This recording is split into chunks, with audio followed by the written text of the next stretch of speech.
This is a news alert on Ada Derana News Channel. මෙන්න දැන් ලැබුණු පුවතක්. හිටපු පොලිස්පති සී.ඩී. වික්‍රමරත්න මහතා වෙඩි වැදීමක් හේතුවෙන් මිය ගොස් තිබෙනවා.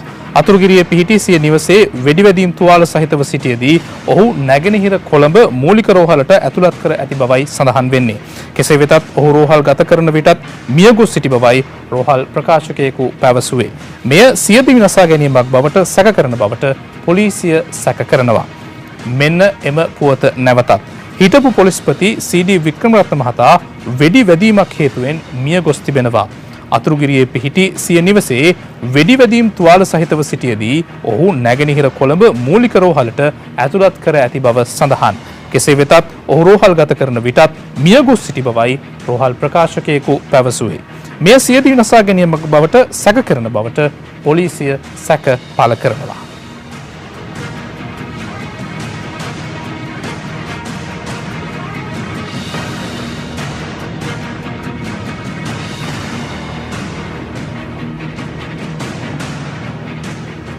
මේ පිළිබඳව වැඩිදුර තොරතුරු අපගේ ඉදිරි ප්‍රවෘත්ති ප්‍රකාශයන්ගෙන් බලාපොරොත්තු වන්න. That was a news alert on Ada Derana News Channel.